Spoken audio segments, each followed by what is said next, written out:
साहेब का एक छोटा सा पद है। आपन आस कीजे बहु तेरा, काहुन मर्म पवल हरि कीरा।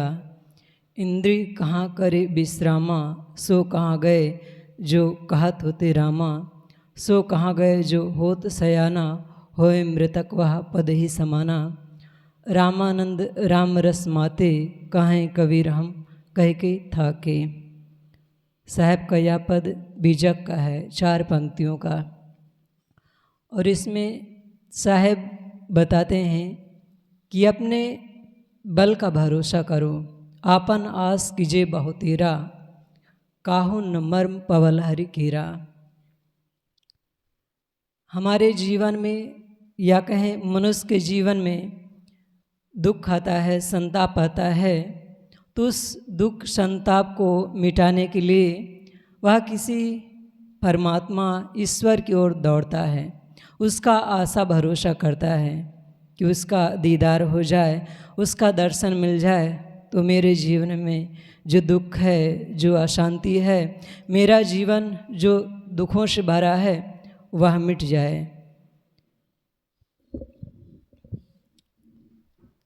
मनुष्य केवल अध्यात्म के क्षेत्र में ही ईश्वर का भरोसा करता है, लेकिन व्यवहार के क्षेत्र में वह स्वयं कार्य करता है। वह भली भांति जानता है कि अगर मैं खेती नहीं करूँगा तो कोई देव ईश्वर मेरी खेती नहीं करेगा। मैं दुकान ऑफिस नहीं जाऊँगा तो कोई ईश्वर, कोई परमात्मा मेरी ड्यूटी पूरी नहीं करेगा, मुझे ही जाना है। लेकिन वही इंसान जब उसे दुखों से पार जाना है, उसे शांति चाहिए, मोक्ष चाहिए, तो वह ईश्वर पर थोप देता है कि उसका आशा भरोसा होगा, उसकी जब मर्जी होगी, उसकी जब इच्छा होगी, तब मैं इस दुखों से पार पाऊंगा। जब तक हम खुद पर भरोसा नहीं रखेंगे, हमारे हाथ विजय लगने वाली नहीं है। हम व्यावहारिक क्षेत्र में भी देखें कि जो आत्मविश्वास से भरे होते हैं उन्हें ही मंजिल मिलती है, उन्हें ही सफलता मिलती है। तो अध्यात्म के क्षेत्र में तो आत्मबल के बिना हम कल्याण की ओर अग्रसर हो ही नहीं सकते। जब व्यवहारिक क्षेत्र में आत्मबल की महत्ता है तो अध्यात्म के क्षेत्र में उसकी बहुत ही ज़्यादा महत्ता है, बहुत ही ज़रूरी है विश्वास का होना है।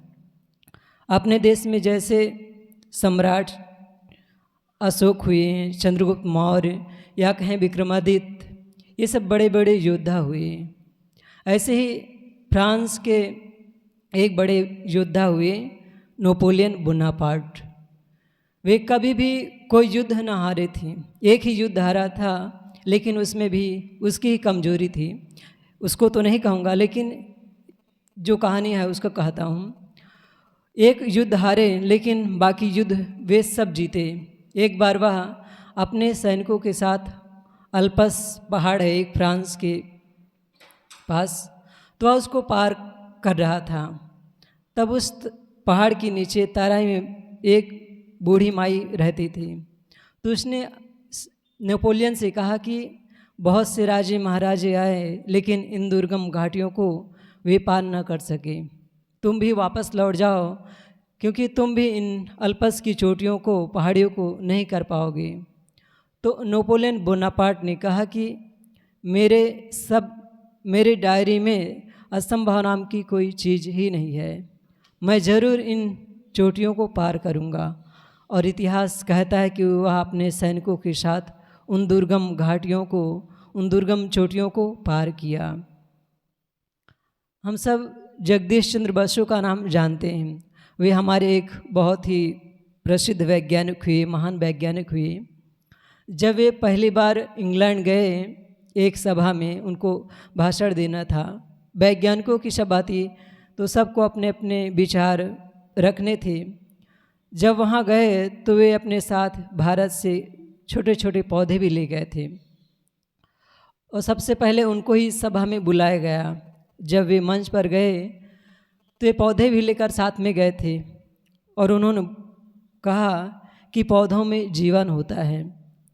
इतनी बात सुनते ही सभी लोग हंसने लगे और मन ही मन सोचे कि देखो कैसा पागल है कि कहता है कि पौधों में जीवन है। तो बसु ने कहा कि पौधों में जीवन है और इसका प्रमाण यह है कि मेरे हाथ में यह जहर का इंजेक्शन है, इसे मैं इस पौधे में लगाऊंगा और लगाते ही यह पौधा मुरझा जाएगा, मर जाएगा। और उन्होंने उस इंजेक्शन को आधा दवा एक पौधे में लगाया और इंतज़ार करने लगे कि पौधा मुरझाए, पौधा मर जाए, लेकिन उस पौधे को कुछ ना हुआ, पौधा मुरझाया नहीं, वह ज्यों का त्यों बना रहा। तो सभी लोग और उनका उपहास करने लगे, मजाक उड़ाने लगे कि बसु अपनी झूठी दलीलें पेश कर रहे हैं कि पौधों में जीवन होता है। लोग उन पर हंस रहे थे, लेकिन जब सब लोग को देखकर उनको लगा कि कोई विश्वास नहीं कर रहा है कि पौधों में जीवन है, होता है, तो उन्होंने जो आधा इंजेक्शन जहर बचा था उसमें खुद को लगा लिया। अब जैसे ही खुद को वह इंजेक्शन लगाते हैं, सभी लोग और आश्चर्य भरी दृष्टि से देखने लगते हैं और कहते हैं कि बसु पागल हैं, जो अपनी झूठी बात को साबित करने के लिए मौत को गले लगा रहे हैं। लेकिन जैसे ही उन्होंने उस जहर के इंजेक्शन को लगाया, कई मिनट गुजर गए लेकिन उनको कुछ ना हुआ, क्योंकि उनको जो जहर का इंजेक्शन दिया गया था वह जहर नहीं था, वह नकली चीज़ उसमें गुज भर गई थी।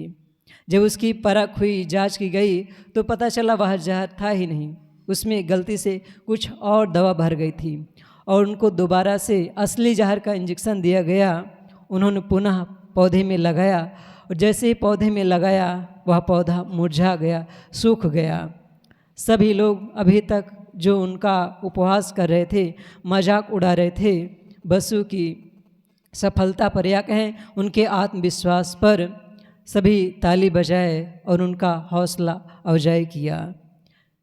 इस घटना का कहने का अर्थ यह है कि अगर बसु को अपने शोध पर आत्मविश्वास ना होता, खुद पर विश्वास ना होता, तो वे टूट गए होते और मान लेते कि हाँ मैं गलत था। लेकिन नहीं, उन्होंने जो शोध किया था, खुद पर विश्वास था कि मैंने जो शोध किया है, मैंने जो इसमें पाया है वह सही है, और उसी बात पर वे अड़े रहे और अंततः उन्हें सफलता मिली। यह भौतिक क्षेत्र की बात है कि अगर आत्मविश्वास नहीं होगा तो हम भौतिक क्षेत्र में सफल हो ही नहीं सकते। तो जब मुक्ति की बात आती है, मोक्ष की बात आती है, बिना आत्मविश्वास के हम कैसे आगे बढ़ पाएंगे? क्योंकि यह मार्ग बहुत ही सूक्ष्म है। भौतिक जगत स्थूल है, वहाँ आँखों से दिखता है, लेकिन जो मुक्ति का मार्ग है, धर्म का मार्ग है, या कहें मोक्ष का मार्ग है, वह बहुत ही सूक्ष्म है। हम देखते हैं कि बहुत से संत गुरुजन होते हैं, उनके जीवन में पवित्रता है, अच्छे आचरण से जीवन जीते हैं, लेकिन ईश्वर के प्रति उनकी जो लगन है बाहर से पाने की, वह मिटती नहीं है। जीवन निर्मल है, मन निर्मल है, लेकिन उनके अंदर यह बोध नहीं है कि कोई ईश्वर बाहर नहीं है। उनके अंदर यही बात चल रही है कि कोई ईश्वर बाहर है जो इस सृष्टि को चला रहा है। और जब तक व्यक्ति स्वयं पर विश्वास नहीं करेगा, खुद को नहीं जानेगा, तब तक वह ईश्वर के स्वरूप को या कहें असली ईश्वर को जान ही नहीं पाएगा। तो साहब कहते हैं, आपन आस कीजिए बहु तेरा, काहुन मर्म पवल हरि केरा। पहले अपने को जानो, अपने आत्मविश्वास खुद पर करो, तभी तुम ईश्वर को जान पाओगे। इंद्रिय कहाँ करे विश्रामा, सो कहाँ गए जो कहत होती रामा। साहब कहते हैं, जो इंद्रिय लंपट लोग हैं, जो विश्व में डूबे लोग हैं, उन्हें शांति कहाँ मिलने वाली है। संसार के लोगों को हम देखें तो सभी लोग भोग पदार्थ में व्यस्त हैं। वे मानते हैं कि अमुक पदार्थ, अमुक चीज़ मेरे जीवन में आ जाए, अमुक चीज़ मुझे मिल जाए तो मेरा जीवन खुशियों से, शांति से, प्रेम से भर जाए। और जैसे ही वह चीज़ उन्हें मिलती है, उनकी लालसा, उनकी इच्छा और बढ़ जाती है कि और वह चीज़ मिल जाए तो मेरा जीवन संतुष्ट हो जाए, मैं संतुष्ट हो जाऊं। लेकिन जैसे ही और वह इच्छा पूरी होती है कि अगली इच्छा खड़ी होती है।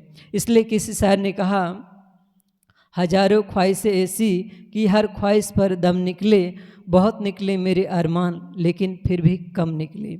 हजारों ऐसी इच्छाएं हैं जिसको दम देकर पूरी की जाने लायक है, लेकिन अगर उनको पूरा करता हूँ, जैसे ही वे इच्छाएं पूरी होती हैं कि सामने एक और इच्छा खड़ी हो जाती है।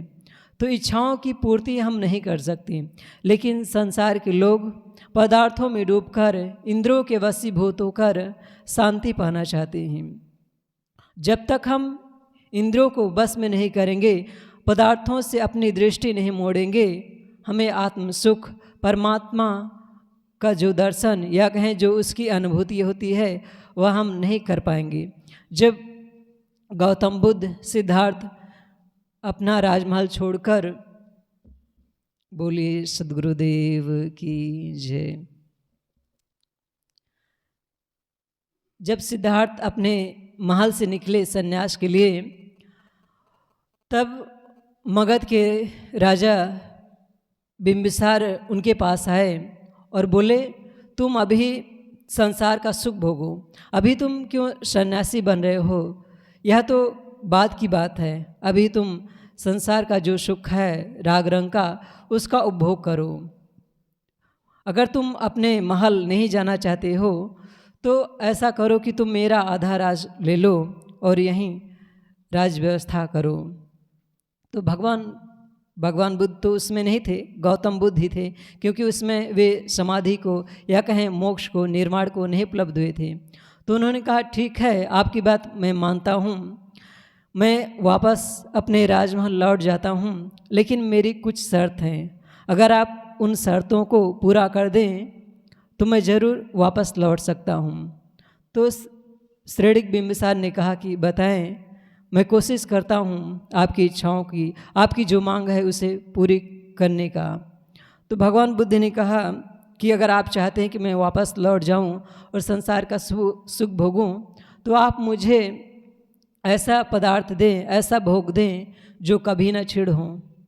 तो बिंबिसार ने कहा, ऐसा हो ही नहीं सकता, क्योंकि सारे भोग क्षणिक हैं, नश्वर हैं, ऐसा कोई भोग है ही नहीं जो शाश्वत बना रहे। तो भगवान बुद्ध ने कहा, तो आप मुझे ऐसी इंद्रियां दें जो कभी शिथिल ना हो, जो कभी कमज़ोर ना हो। तो बिंबिसार ने कहा, यह भी नहीं हो सकता, क्योंकि इंद्रियां एक न एक दिन शिथिल होंगी। अंतिम में भगवान बुद्ध ने कहा कि फिर आप मुझे ऐसी आयु दे दें जो कभी घटे बढ़े ना, जो कभी छिड़ ना हो।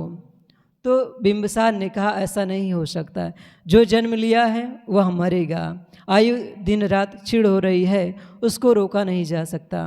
जो जन्म लिया है, जो शरीर धारण किया है, उसके जीवन में दुख संताप, उसके शरीर में रोग लगेगा ही। तो ऐसी कोई आयु नहीं जो अस्थायी रह सके। तो भगवान बुद्ध ने कहा, तुम इन्हीं चीज़ों के लिए मुझे वापस महल भेज रहे हो, राज लौटा रहे हो। कौन विवेकवान होगा जो इन नश्वर भोगों के पीछे जाएगा? भगवान बुद्ध की बात उनको समझ में आ गई और उन्होंने उनसे क्षमा मांगी और फिर भगवान बुद्ध तपस्या के लिए आगे बढ़े। तो मैंने अपनी बात शुरू की थी सदगुरु कबीर के एक छोटे से पद पर, आपा नास कीजिए बहु तेरा, काहुन मर्म पवल हर कीरा, इंद्री कहाँ करे विश्रामा, सो कहाँ गए जो कहत होते रामा, सो कहाँ गए जो होत सयाना, होए मृतक वह पद ही समाना, रामानंद राम रस माते, कहाँ कबीर हम कहे कही थाके। थोड़ा सा मैंने आप सबके बीच विचार रखा, कुछ पंक्तियाँ बची रह गईं, लेकिन यहीं पर अपनी बात को समाप्त करता हूँ। बोलिए सद्गुरुदेव की जय।